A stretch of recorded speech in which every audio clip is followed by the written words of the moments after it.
gosh, hey. Finally. Oh man, nice to see you. All right. Perfect. Oh, Good that's to see you too. beautiful. How do you do?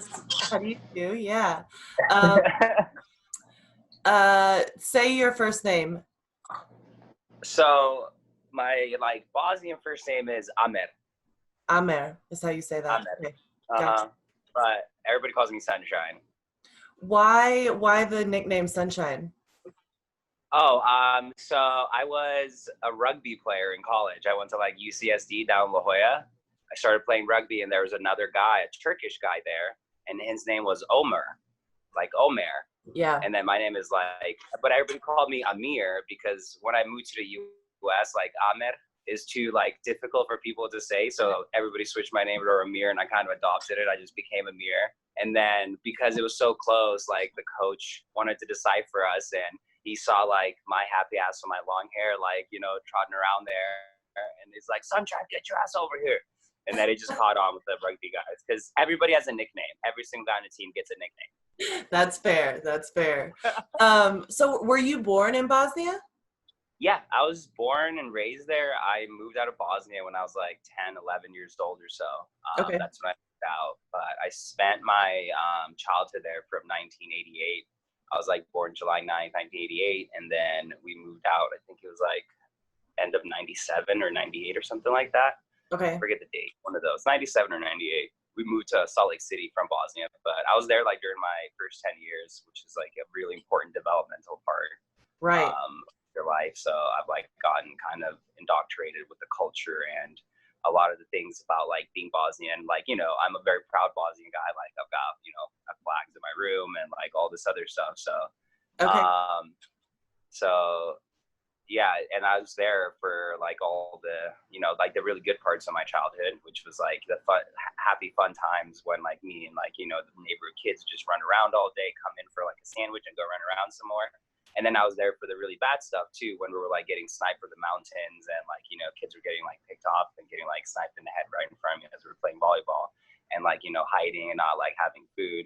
And then I was there for the aftermath of all that, was just the hunger and all the tragedy that happens after a huge civil conflict in a war like that. Right. So it was a up and down, my relation, but I haven't been there to grow up in between 10 and the first time I visited Bosnia was 21, and my childhood friends that stayed there between that age, it's crazy what a difference it makes in your mentality and you can only think as big as the box that you're in. Right.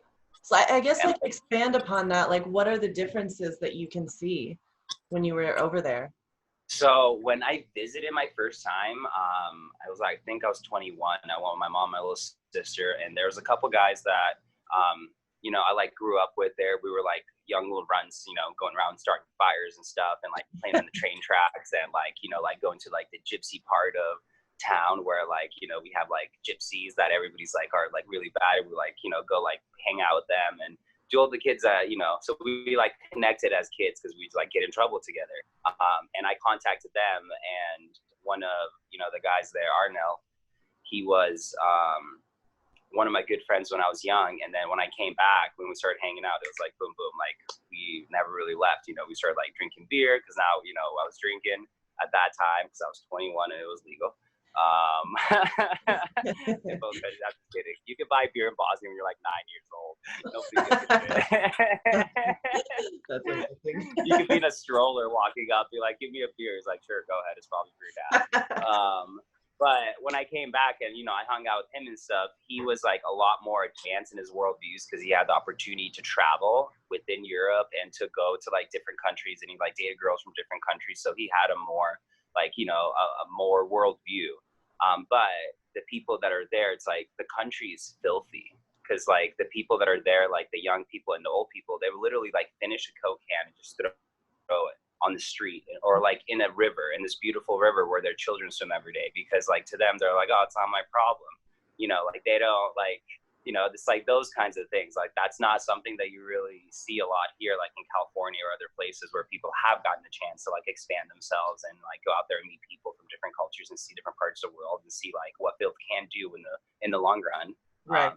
Because plastics were just invented a little while ago. It wasn't that long ago. So think about 20 more years of what's going to be happening to, and I'll send you some pictures after too of like the rivers and stuff that I go to, which are like these beautiful green pristine rivers, and then it's just like trash and beer cans and cigarette butts everywhere. That's crazy though. That's one of the things that like the difference, you know, that can make is like you just kind of like don't care as much. But also, you know, with me coming to the United States, like in my little town in Bosnia, there's like 7 to 10 cafe bars, discotheques places, you know, where you drink coffee during the day and then you like have discotheques at night. There's 5 betting places where you go gambling, sports betting, which is like absolutely like gigantic there, and just like destroying neighborhoods because all the fucking young kids are just like young kids and teenagers and people in 20s are just going there and betting all their parents' money on stupid, like, you know, like all kinds of stuff, NFL, NBA, like EuroLeague, they'll bet on anything. And this is a town of a couple thousand people. And that's what like the businesses are in town. It's like, you know, you have like 7 cafes where you drink coffee, and then you have bars where you go drink beers after, and then you have like places to bet, and you have like 2 bakeries, and, you know, you have like 1 dessert place and like 2 grocery stores. And that's like what consists of the town. So like when you grow up in a place like that, you know, what else are you gonna do other than like hang out, drink coffee, drink beer, and then like go gamble? Yeah, that's fair. That's fair. I mean, I guess why hasn't, I mean, that's a pretty small town, and there are small towns here in the US much like that. But yeah, like why has development not sort of like come in there? And development in like a loose word, because I don't mean like, why hasn't a McDonald's come in and made everything great, you know? For like, Bosnia is such a complicated country, man. It's like, the history of Bosnia with just the way the government works. It's like a carousel of monkeys that literally rotate around every couple of years, because you have like Bosnia, and then you have like the Serbian Republic, which is also part of Bosnia as well, because some parts of Bosnia seceded from Bosnia and are representing themselves as the Serbian Republic, and are just saying we own this land, and like, you know, they have police there and soldiers and stuff. So it's so like, it would take me a couple hours to explain the government and why the economy there doesn't work, and like, you know, just like the oppression of people just through all these other like alleys where different countries are putting resources to kind of like try to take Bosnia apart, so that way they can piece it out for themselves. And that's something that's still happening today. And it's like something that, you know, was part of the reason the war started back in the late 80s after Joseph Tito passed away. He was he was like the super glue that held Bosnia together, and everybody loved him. And it was a socialist country, and obviously, you know, with any kind of like system that you have in place, there's good things or bad things, but people were happy. Every single Bosnian you talk to that's a little bit older, it's like the good old Tito days, you know? Like that's us saying like the good old Obama days, you know? Right. That's like, you know, that's like our equivalent. It's like, you know, we had nothing, it wasn't perfect, but we had it good. Yeah. It's pretty fascinating. Because of that, that's why. Yeah, it's pretty fascinating because I don't know a huge amount about that part of the world. And so to sort of talk to these people from different countries, it's been really illuminating to hear their stories about, you know, their history and then what they're trying to do today. Well, because I also saw, so it's Bosnia and it starts with an H, I believe. Herzegovina. Okay, yeah, I would have totally butchered that. But is that like a relatively new thing? No, so okay, I missed that then. People think of Bosnia because it's just shortened, because it's like I think it's a country with the longest name or something like that. It's like one of the countries with the most amount of letters in its name, and it's just like really hard to fit on paper. So people just kind of cut out the and part and just kind of left it, you know. But so people call it Bosnia, but it's been Bosnia Herzegovina. And like if you're a Bosnian, like you think of the northern part of Bosnia and you think of the southern part of Herzegovina. I see. But it's all one country. Is it culturally very different from north and south? It's Bosnia's not a very big country, but there is a lot of cultural differences because there's so many different ethnicities. There's so many different religions inside. You know, like in Sarajevo, it's one of the only places in the world where in four corners you have all four major religions being represented. And it's one of I'm not sure, I don't remember my like history facts and all this stuff. And a lot of this, like I learned by one of my cousins taking me on a tour, me and my girlfriend, Alexandra, he took us on a tour around Sarajevo, and he was like telling us all these things from this beautiful tower that were overlooking the city. So I'm not sure, but it was one of the only places besides like, I think somewhere in Jerusalem or somewhere else where there's like the four major religions represented there. And that's kind of what it's always been, because it's a corridor between the Middle East and Europe. So, you know, Christianity, Catholicism, and then, you know, obviously Islam from the Middle East coming in, and we're kind of bridging those two cultures. And there's a lot of influences from like the Middle Eastern culture from the Ottoman Empire there as well. In that country, you see that everywhere. You see that divide, that segregation, that like hate between people because of their religion differences and because of what they were told when they're younger, and the stories that like, you know, passed down, and also like the hurt that was caused, you know, like you have people pass away. So that stuff stays with you for a long time, you know. My brother passed away, my grandfather passed away during the war. So it's like when I was younger, I had so much hate inside of me, so much. Like it was just like filling. And I would like, when I saw a Serbian person or like a Croatian person, like I would like get angry, you know, I'd like wouldn't want to be friends with them. And, you know, obviously over time I've expanded my mind, expanded my thinking, and now I don't think that way. But there's still a lot of people that do. And you feel that when you walk through town. Yeah, that's super interesting because, well, first of all, I'm like really sorry to hear that. That's terrible. But yeah, it does seem to have a longer lasting impact than I think many people give credit for, you know? Totally. Things like sit inside you, especially if you see this at a very young age. Yeah, and like fester there for a little while.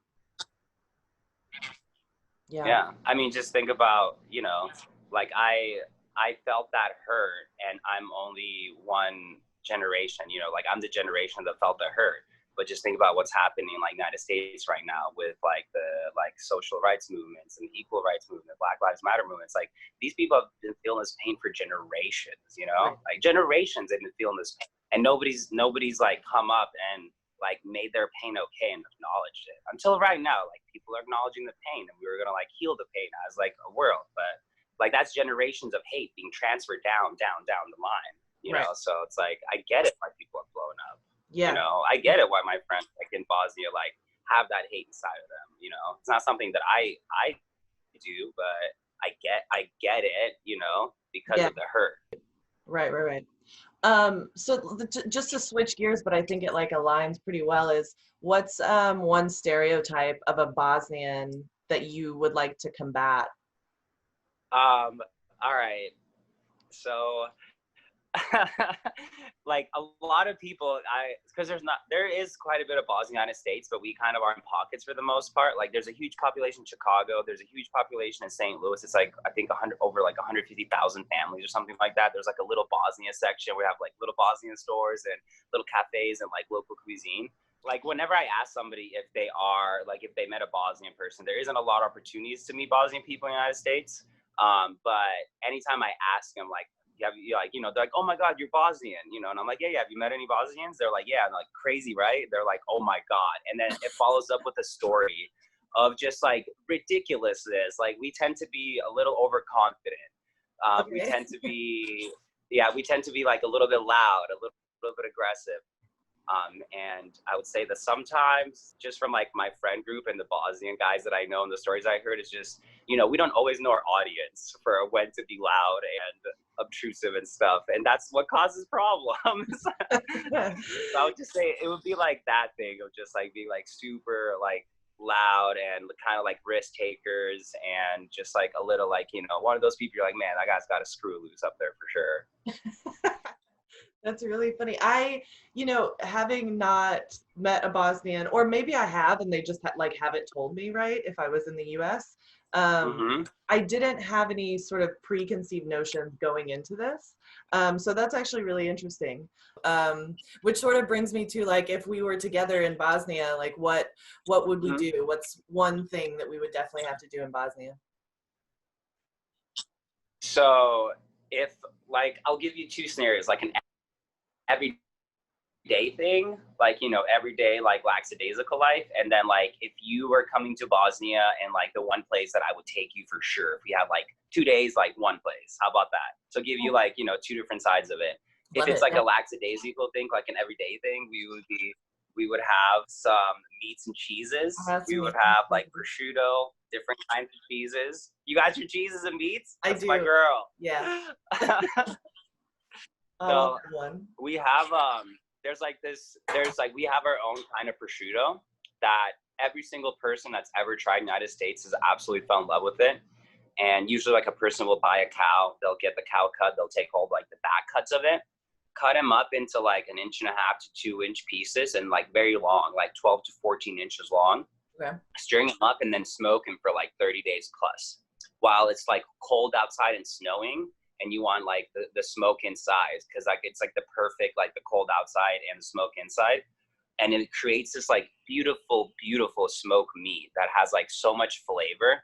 And you wrap it, you wrap it in garlic and onion, like, you know, you like crush it and get it all ready before you put it up. So that's pretty much like what you'd be doing. You'd be like sitting down either at a cafe or like at somebody's balcony, or because we have all like beautiful natural rivers that I feel natural for a lot longer. If people like do change their habits there, which is like something that in the future, like me and my girlfriend have a plan for like creating a whole like recycling initiative when we go back there in a couple of years and like rebuild my family home, which is like a whole project that I got planned. That's going to be awesome because I'm going to like videotape and drone everything. It's going to be really cool. That sounds great. So that would be like the everyday thing. Sitting by the river, eating meats and cheeses, drinking a beer, or like drinking Coca-Cola, because Bosnian people drink Coca-Cola like it's water. Okay. Like it's like a 4-to-1 ratio of Coke to water. Wow. It's crazy. And they live to be really, really old because everybody has a garden in their yard. Every home has a garden. Every single home has a garden. It's crazy. So that's like the everyday, like we're hanging out thing. If it's like, you're flying in and we got like a couple of days and it's just like, I want to take you something that's going to like blow your mind. And this is probably very controversial, but I would take you to the Bosnian Pyramids. Okay. And if you haven't like looked at them, I suggest like just Googling them. Bosnian Pyramids, there's a lot of like, they're real, they're not real. It's bullshit. It's like, it's real stuff, but it's a theory that these archaeologists have that these pyramids were built by generations like 30,000 plus years ago, like generations that aren't like, you know, humans, because we weren't able to like build stuff like that back then. So it was built by something different, another civilization. And they're like these perfect pyramids in Bosnia that are only 0.02 degrees off perfect north when it's pointing up, where the Egyptian pyramids are like 2.5 degrees or 2.5 degrees off of true north, and the Bosnian pyramids are facing true north, like at like the perfect level almost. Okay. And the way that they were found is like this archaeologist came in and he talked to local kids, and he's like, because he saw this when he was flying, he's like, that's really weird that like there's like these 3 pyramids like all like, you know, like that doesn't look natural. So he like wanted to go check it out. So he like asked the local kids, hey, where do you guys play? Is there any caves around here? And all the local kids were like, yeah, like this is where we like go play. Because when you're a little kid, you literally just go out in the mountains and you play and you like catch frogs and catch fish. And like, you know, like it's this beautiful like Jungle Book life that, you know, I got to live when I was younger. Yeah, these little kids showed him these caves, and then he like started kind of excavating it. And then he got like some equipment in there, and then they did some like carbon testing. That's also disputed. But like I said, it's very controversial, but I would definitely take you to these Bosnian pyramids because it is a super magical place. And I'm not like a typical like hippie type person. Like, you know, I like was an economics major and then went into like a cutthroat industry with like, you know, like doing like middle management, corporate management, retail management and stuff. And just like, you know, I do believe in like energies and stuff and all this. And I do believe that there's like other spirits out there and that there's other like worlds out there. But do some research on the Bosnian Pyramid because it's an awesome place. It's got a lot of power and a lot of energy. It's super fascinating. And yeah, definitely going to do research. I have to go. But why, like, why are the, like when I think about pyramids, I'm like, I've only really heard of like Egyptian pyramids. So why are the Bosnian pyramids like not more talked about? Because it's like there's this whole controversy that because this guy's saying that aliens were the ones that do it, like archaeologists don't take him like seriously. Do you know what I mean? Like it's like, if you ever seen Ancient Aliens, like there's an episode on Ancient Aliens about the Bosnian pyramids. If like, I don't know where the History Channel you're able to view online, but it's probably worth watching just for the dude with the fluffy hair, you know? Well, yeah, so thank you very much for being on the show and telling me a little bit about Bosnia. That was super fascinating because I knew like zero going into this. There you go. Yeah, so thanks very much, and hopefully next year everything's sort of like, if not cleared up, good enough that I can go on the rally and we can meet in Bosnia, or I come out to California pretty often, so I'll meet you out there. Oh, dude, if you come visit our mutual friend, then for sure. Definitely. I just actually dropped her off some meat from our cow that from up north that we bought and had slaughtered for us. So she's enjoying that. And if you're in Bosnia, even if I'm not there, let me know, because I have plenty of crazy, loud, obnoxious friends there that you can hang out with that will totally show you a good time and like show you around. I love like Cape discotheques, kind of like good times. I love that. Yeah, that's I can get down with that for sure. All right, for sure, Bailey. Thank you so much for having me on. I really appreciate it. I'll talk to you later.